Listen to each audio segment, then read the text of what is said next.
It's true what they say about the fall and the sudden stop at the end.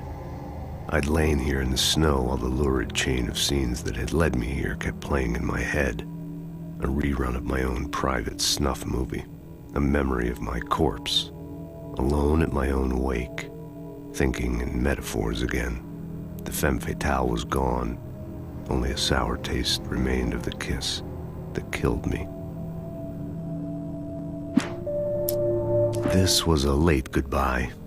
13 years after I'd gotten my revenge, it had finally caught up with me. It had been a long time to bear the pain. My blood painted the snow red. A gruesome slushy dissolved all the scattered painkillers and leisurely dripped down to the sewer, mingling with the bile of the city, becoming one with it. I can see them now, my wife and my baby. Honey, I'm home. In spite of its human mask, to describe the dark presence as intelligent would have implied human qualities on something decidedly inhuman. Nonetheless, it found the one spot in the diner that was dark enough. Some light spilled into the corridor, ravaging it, but it took the pain. Horrible as it was, the writer would soon fix that. He would be coming to the one place where it still had power. The kidnapper fired his gun one last time, and the shadow vanished into the darkness it had come from. See? Nothing to it, Wake. The thought of Alice in his hands was revolting. We stood on the wooden platform of Lover's Peak, the waterfall on the mountain behind us, the lights of the radio mast blinking red in the heights above. I fought with the urge to take a swing, force myself to speak. Let's cut the act now. Where's my wife? Alice looked through the viewfinder, lining up the shot. Cauldron Lake was breathtaking. Something caught her eye. A figure standing in the shadows behind the cabin, like a thin woman in a black dress. She lowered the camera and looked again. No one there. Just a collection of bushes that looked vaguely human-shaped. She shook her head and laughed. Barry had never gotten along with Alice, but he knew Alan loved her with an almost frightening intensity. And now something had happened to Alice. And here was Al armed with a gun and saying things people got put in padded cells for. It was as if his friend had experienced a massive psychotic episode and was now totally disconnected from reality. It scared the shit out of Barry.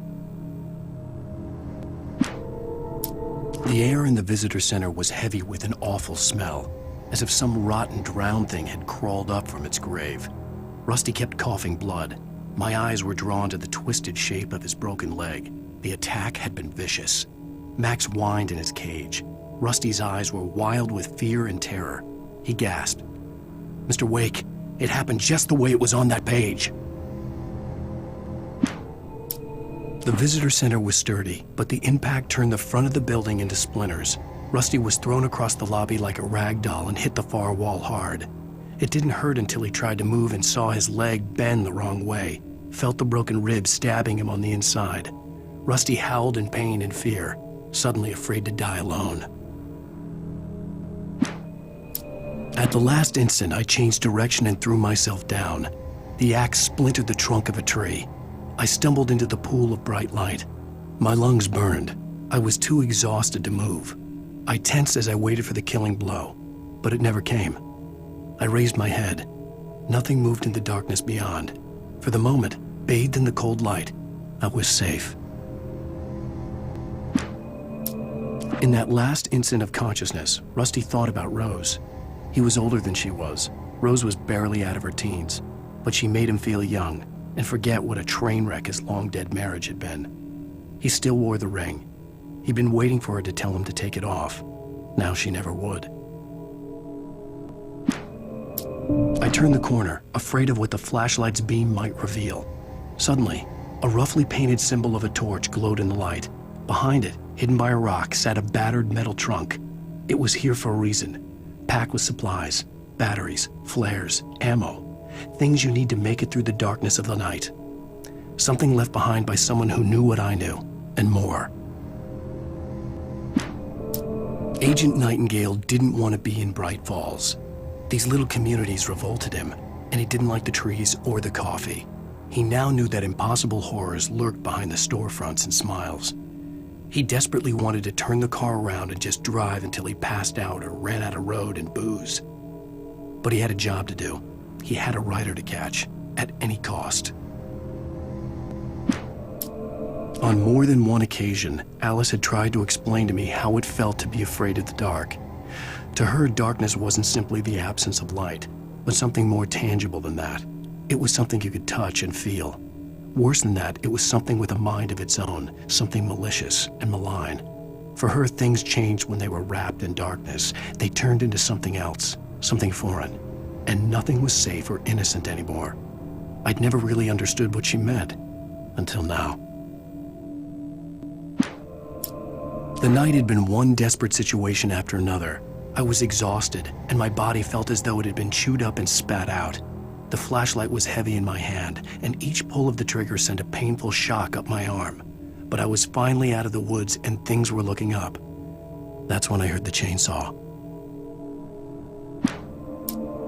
When Barry saw the darkness attack the visitor center, it made him a believer. The men Al said he'd shot, they hadn't been just locals on crank. Somehow the world had changed, like the channel had been switched without warning. You think you're watching a sitcom, and you're really watching a horror show. When the birds started attacking the cabin, Barry wasn't surprised, just terrified.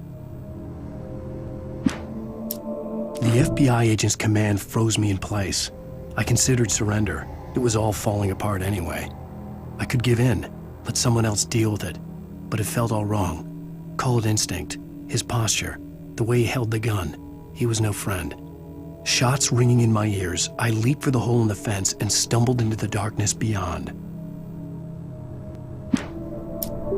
The dark presence had touched the girl to lure the rider into a trap. Now it was night, and he lay helpless, drugged, lit only by the flickering of the TV screen filled with static.